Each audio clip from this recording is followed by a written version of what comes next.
whoever wants to follow and comment on my latest Instagram photo post that I put, it's just a picture of me with my book, and it's actually this part of this effort launched today by several authors to try to encourage people to stay home if they can, and really try and, you know, if we can make sure that we're all doing our part to flatten the curve however we can, so keep each other safe.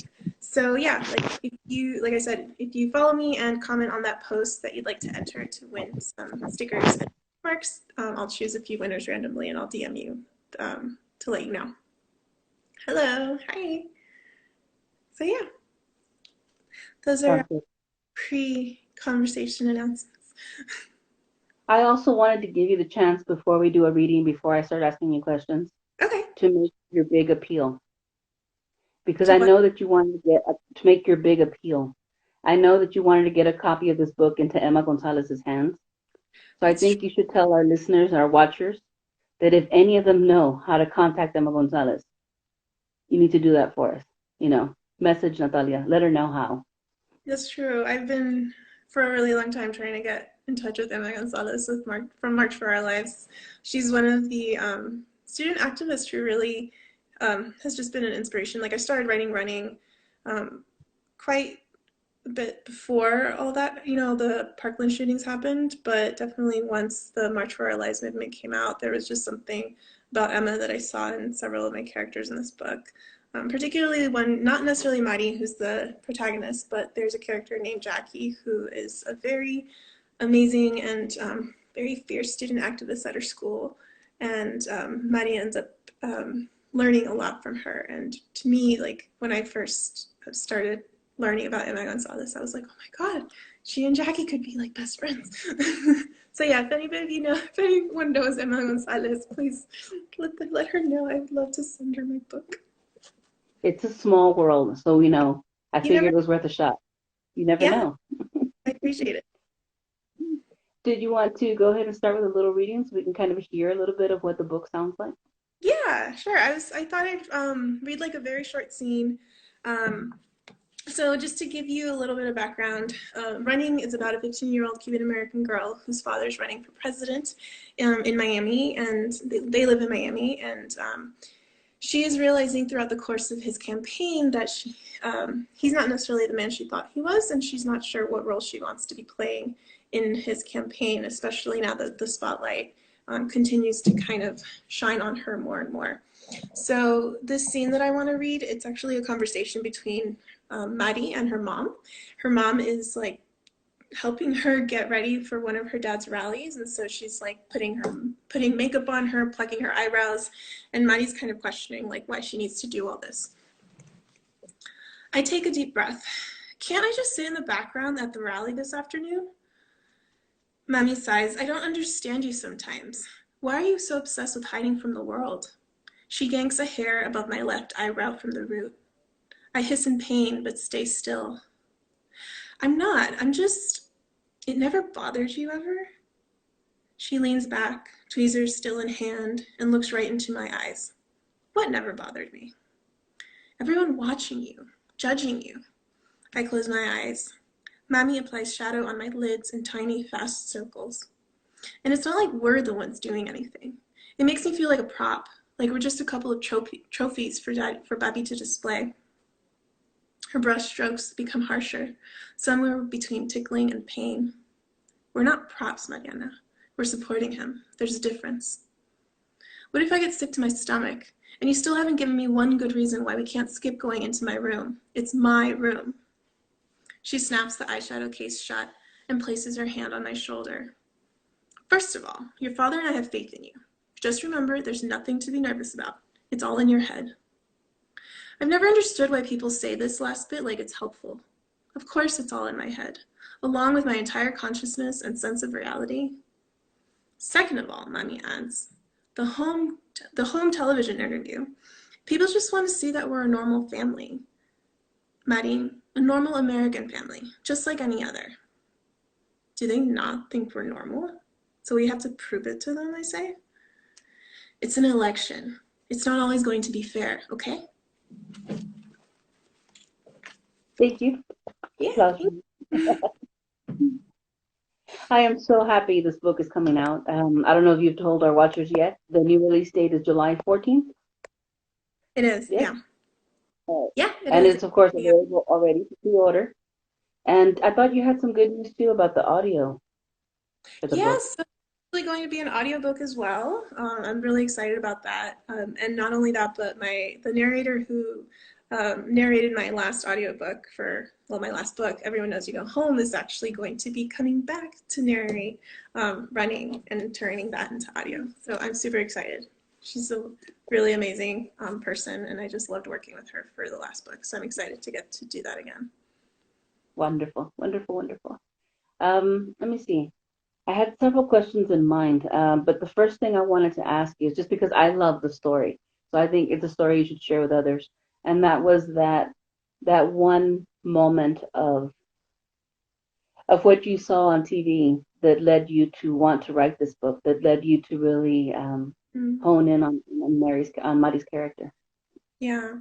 So yeah, actually, during I started writing this book during the 2016 elections, and there was a this one morning where a certain senator was giving his concession speech. He decided to drop out of the race, and I was watching it because it was on the news. It's not really something I would normally have been watching, um, but or at least concession speeches. It's not something I normally watch, right? But I couldn't stop looking. I couldn't stop watching his daughter in the background. She was standing behind him. There was this look on her face that I just couldn't figure out. Like it was. It reminded me of like when you don't know what to do with your face because people are watching, and there's this moment of like she looked like she was just going through so much because of course here is her father announcing to the world and the country that his campaign came to an end, and I'm sure she was like so invested in it in so many ways. So I just really got to thinking like what could that be like to be someone who's always stood by your father, and he's in this national spotlight now. And I really wanted to write that story of this young woman kind of dealing with that, with those pressures and those conflicting emotions. And as I started writing the story, of course, Maddie just kind of evolved into her own character, her own voice, and like I didn't know going into it that it would become the story about her realizing that her own views don't necessarily align with his, and that she Mm. has to choose whether or not she will go from having quietly stood behind him in this very literal way, right, to now very can she make that choice to now very publicly raise her voice against him. I think also one of the things that I find really interesting or really strange is that people think that kids like it's so extraordinary for us to think that kids or teens or young adults have political ideas or that they can become activists or that they would want to participate. And it's so strange that before 18 we think they're not involved at all. They don't think about these things at all. They're blank slates. And then suddenly at 18 we expect them to become like these informed voters. We expect them to know everything that's going on. Or maybe there's this idea that no one gets politicized until college, and that's when you find out what you believe in or what you do. Um, and so it's interesting to me to look at it from the point of view of a YA novel, to see this a person that is in development, in transformation, before while they're still in their family, while they're still in their home, while they're still in all these familiar things that were part of their childhood, to Mm-hmm. start to be or not even to start to be, but to be involved in all those issues. Yeah. So I'm curious what you think that running and novels like this that have to do with political elections or activist issues can help address some of that gap in our understanding. That they are active participants. Yeah. Um, Yeah, no, I think that's definitely that was so important to me because I do think I remember I had sent a few drafts like early to a couple of friends, and there was somebody at one point kind of was like, "Oh, would these young students really be that involved?" And I was just like, "Well, of course. I think are we we run a danger of underestimating our youth if we're not hearing them and if we're not seeing them and if we're not paying attention to all that they're doing. And also, it's not fair to their power to assume that that the only power they have is through a vote that they gain at 18. And it's not fair to their experience. Not everyone has the right to vote when they're 18, you know? There are a lot of students who, I think we take that as like a for granted, this idea that everyone's a citizen who can vote, and then suddenly they're going to like take that, use that power, and not everyone does, right? And even if they do, are they going to use it on behalf of those who don't have that privilege? So anyways, I it was really important to me to kind of to show all the different ways that young people do get involved, and that they are actually a lot more informed than a lot of people think. And so I hope that, and I do think that there are a lot more conversations around that happening. I think that at least when I was younger, there was this most of the people I knew, like we kind of became politicized, like you said, in college, because that's when, up until that point, a lot of the political influences we had were either people like in your family, like your parent, like in Maddie's case, it's her parents, and she's kind of always unquestioningly assumed that their politics are her policies and their positions are her positions. And it's not until she kind of starts to widen her view that she realizes that's not the case. And I think that's why we assume that a lot more of that happens in college, or after high school, when you just step out of that that like bubble, I guess. But I Yeah. don't think that's changed so much now, because we are communicating so much in such different ways. And people have access to so many different viewpoints and information. And I think that it's true for not only for young people, but anyone who's young to their activism. You know, that we're all kind of in this journey, and in different parts of it. And it's okay if you're just beginning in it, like Maddie is. There's people in the book who are far more along in that journey, and she can learn from them, and she does. But it doesn't mean she does it perfectly. But I think also I love the fact that in the book it also highlights like not just youth organizing in high school, but also the real fact that when you look at it, people of color, young people of color, working class, poor people of color, young, have also been organizing for a very long time. Mm-hmm. You have students that were walking out of schools, in the 50s and 60s. Yeah, you're Yep. back. Okay. You have kids that were walking out of schools in 50s and 60s. You have, there's been traditions. It's just that we don't talk about them a lot. But out of necessity, kids Mm-hmm. have organized for their safety, for their education, for their communities. This is, it's one of those it's one of those ways of showing um, and utilizing power that gets wiped out in history, and Mm-hmm. especially for kids and for young adults, so that they don't believe that there's a tradition of that. Right. Yeah. Like well, I don't want to go too much into the novel because people need to buy it so they can find out what happens. Um, but I wanted to say also,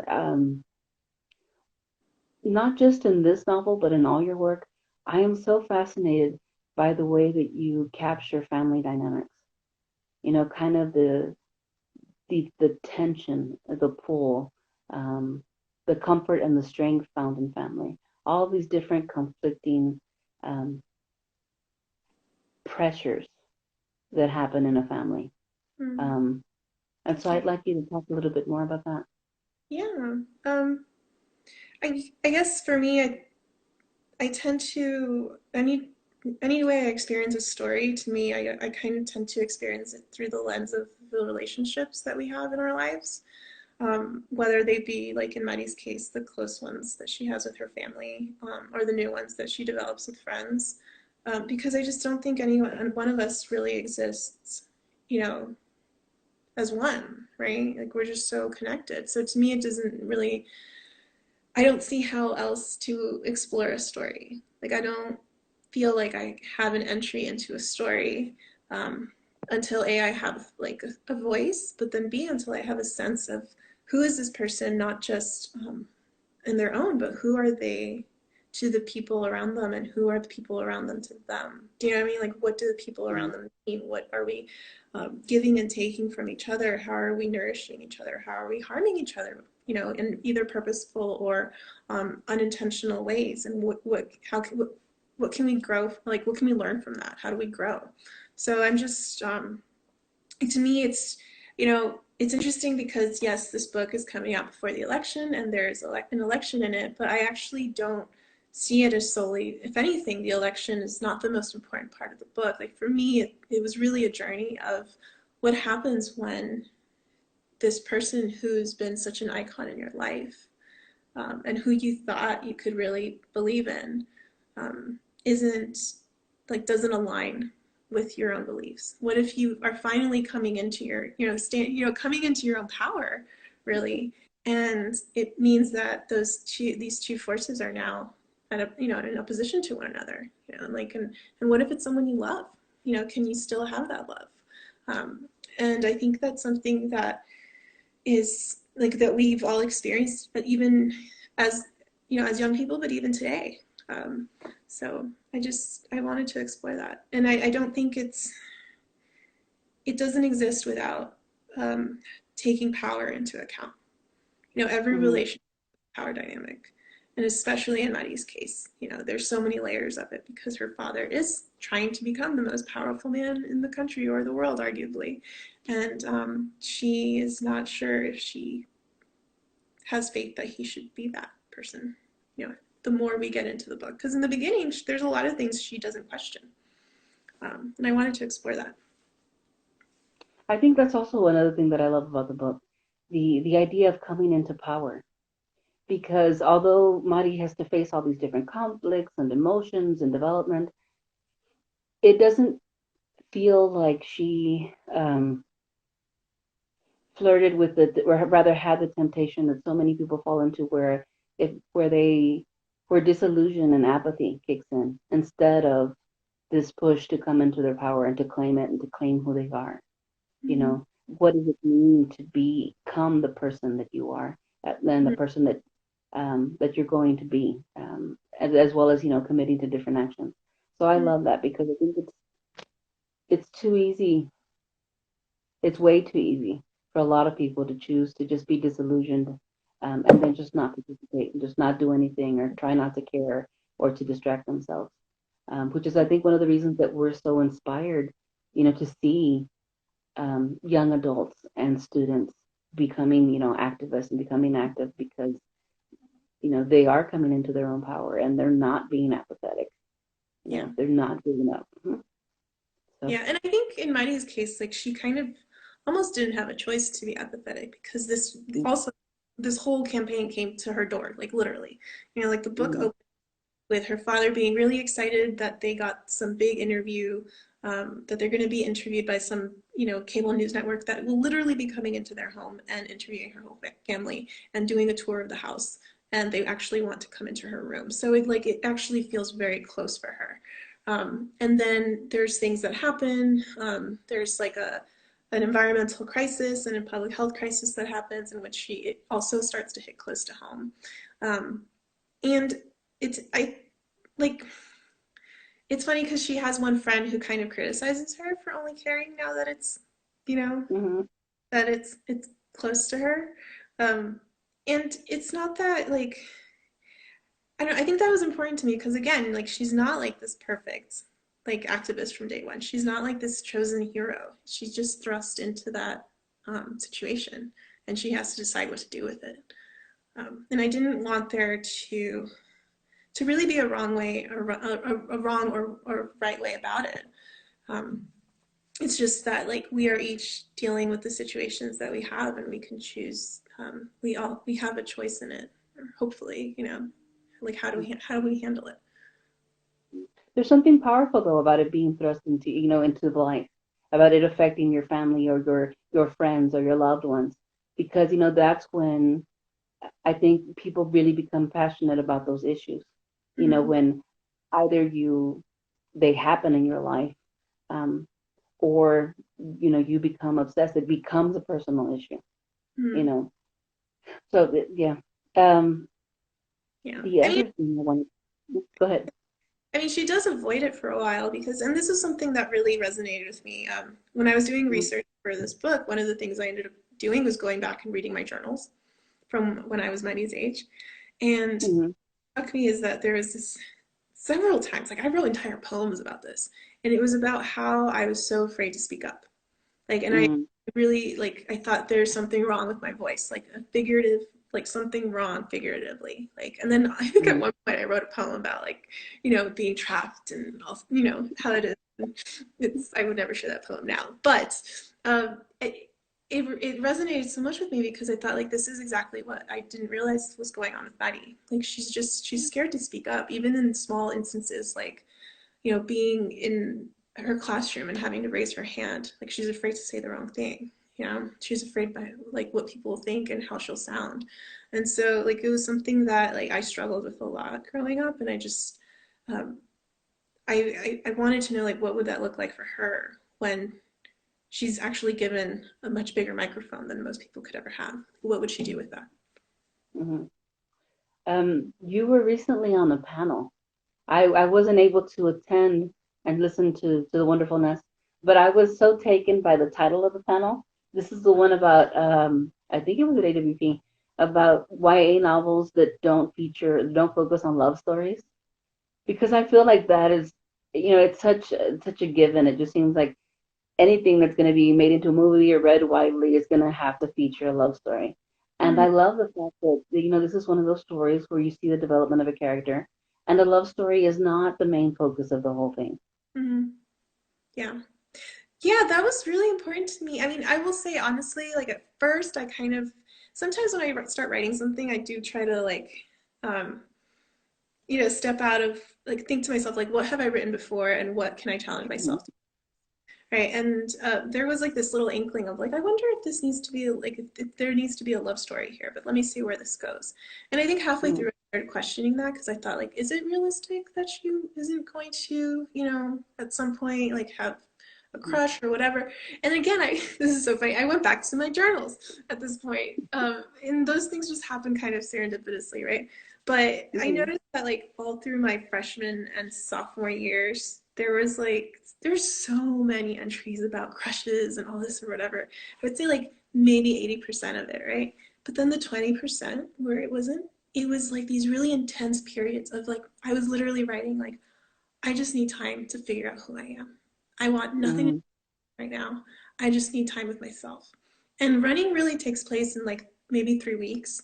And so I decided to embrace that, like embrace this time in Maddie's life in which she decides this needs to be about her. Because on top of it, there's so many other things going on in her life. Like your father's running for president, and you are suddenly like having to be in that spotlight with him. And so it's almost like she doesn't have time for all that right now. Like she's just going to focus on herself. And I loved that about her journey. And there was, I think, kind of going back to this idea of relationships, like she ends up kind of falling into new relationships with friendships. There is this, like, we like falling into friendship happens. It's a different kind of love.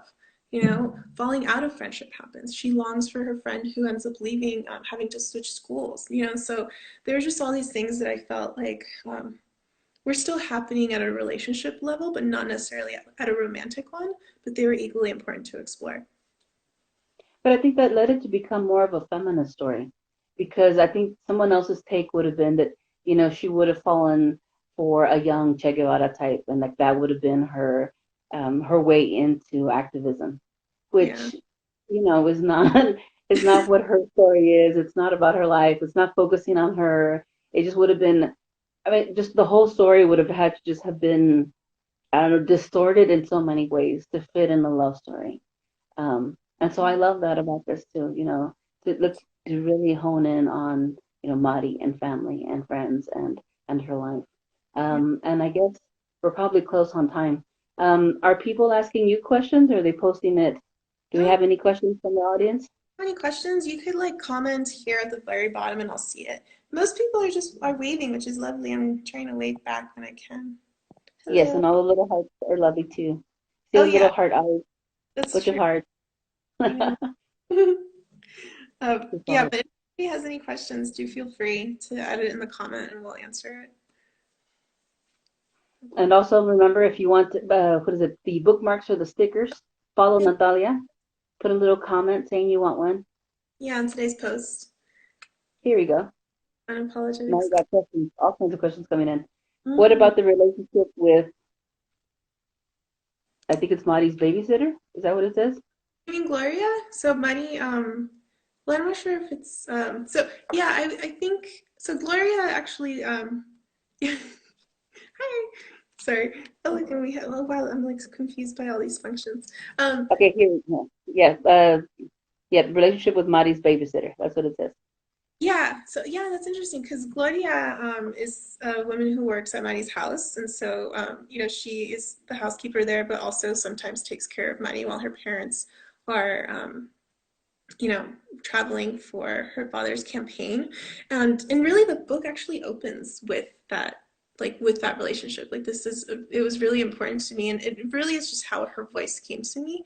Um I always just imagined I think there's just something really like for me like kind of going back to power dynamics like I'm really interested in power dynamics anytime I write stories and I was really interested in the power dynamics between Maddie and Gloria because she like Maddie looks up to Gloria, you know, and she ends up like confiding in her quite a bit, but at the same time there, it's a strange relationship, right? Because from Gloria's point of view, like, and as much affection as Gloria has for Maddie, she is still her boss's daughter, you know. Mm, And I think that we so often kind of go through life unaware of our privilege and our own power dynamics that maybe can make a relationship seem one way to me and then seem one way to the other person that's a part of that relationship. So I really wanted to explore that, like what happens when Maddie realizes like,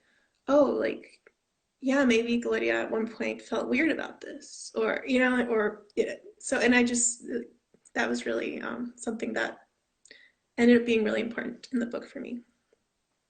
mm. Another question from one of our watchers. Other YA novelists that inspired you. Oh yeah. Other YA novels that inspired. So I really, really, I love Meg Medina's Jackie Delgado Wants to Kick Your Ass. That there's something she just writes the exploration of parental relationships so beautifully, and I think that's something that we don't see enough of in YA sometimes. And I think really, if we when any kind of story that we grew up um, you know, either through books or even in movies, like the big joke with Disney movies, right? Is like a parent gets killed off, and that's where like, you know, that's suddenly where all the struggle comes from, right? But I didn't want to write towards that. Like I really, and so I took a lot of joy from books and inspiration from books like Magdalena's and another great one is Lilian Rivera's The Education of Margot Sanchez. Like she has like, Margot Sanchez has like a really important relationship with her parents. And she doesn't shy away from exploring that and all the complexities of it. Um, and especially I think within, when you're writing books, I think the way that we need to be able to understand too that the power struggles that we're writing or the power dynamics that we're writing in each story, especially when it comes when we're writing about young adults, it's going to vary so much, not just because of their age, but culturally. You know, Hmm. like I grew up when people like my friends, my white friends, like had a very different relationship with their parents in terms of strictness, things they could and couldn't do than my parents did, you know? And so there's this sense of like, oh my God, your parents are so strict. Why? And I was like, I never thought to question that. So I really just wanted to. So those two books are the ones that come to mind, especially that inspired me. Another question, and actually I love this question. This is a question I love asking. What was the most surprising thing you learned when writing this book? Oh gosh, this question always takes me by surprise, which I guess it should, right? Oh man, let's see. I think, you know, it's been 10 years since I lived in Miami, and that's where this book is set. I grew up in Miami.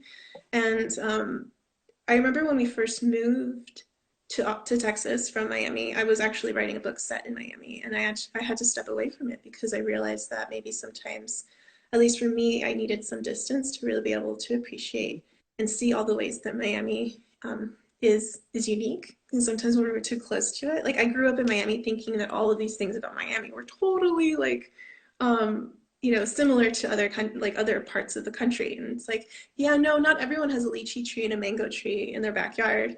Not everyone, has parrots that come and go every day on their trees, and like all these different things about Miami. I was surprised that this book ended up not being kind of a love letter to Miami, but also there are things about our community that I didn't want to also gloss over. And so I think that I think I learned that like, or maybe not learned, but like solidified this idea, right? Because there's things that we already know, but we just maybe hadn't articulated yet. But we talk so much about the importance of representation in books, uh, and I think obviously it is important, but it's also important that we're not just doing this glorified mirror version. Like if the point of representation is to see ourselves in a book, then we can't only be seeing the beautiful. We have to be truthful. We have to have it be an honest reflection. So we should be able to celebrate all the things that are beautiful, but also all of the things that aren't. So yeah. Definitely. Huh? And I said definitely, definitely, definitely. Yeah. So that thing that kind of took me a bit. I was like, oh my God, am I, trying to, like, I don't know. It was just at first kind of confusing, and then I just was like, no, I need to embrace this. So this might be a very long question, but I can't help just wanting to ask you some part of it or having you speak a little bit to it. And that's, I live deeply impressed by the way that you seek out sort of cultural consultant readers. Especially when you have a book that has characters that are from different cultures. And so I'd like you to speak a little bit to that. Yeah. The necessity for it, how you do it. That Since you what? won't write me an essay. I said how you do it, how you approach it. Since you won't write the essay that I want you to write about it, you can at least, give me 30 seconds. No, I think that we again kind of going back to this conversation about representation, and I know recently like there's more of an embracing of of hiring sensitivity readers, but it's something that I wanted to be doing from the beginning. Like even when I wrote my last book, Everyone Knows You Go Home, and even actually my first book. So I was born in Peru, and my first book took place entirely in Peru.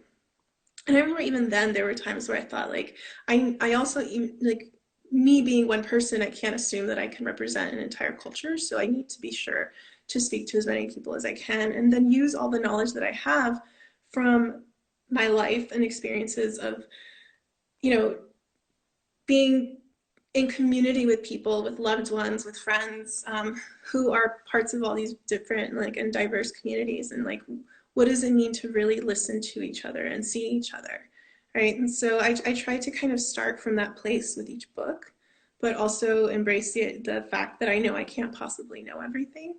And so I end up like for this book I did, and for my last one too, like I ended up hiring sensitivity readers.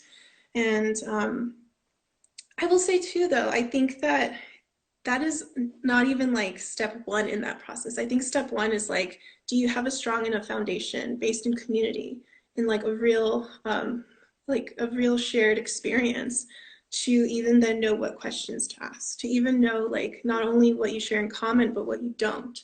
Like you have to know what you don't know in order to begin to ask those questions, right?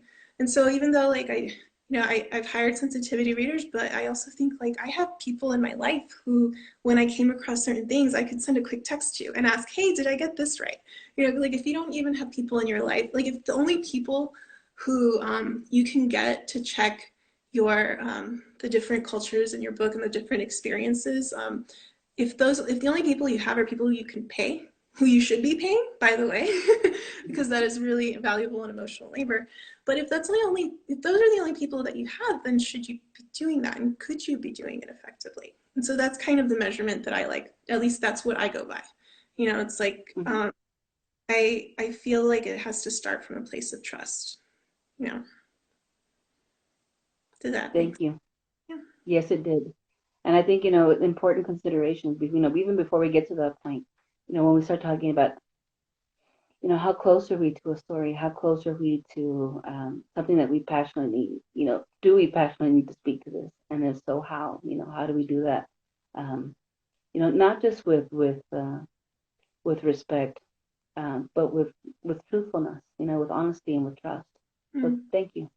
Yeah, thank Unless you have anything else you would like to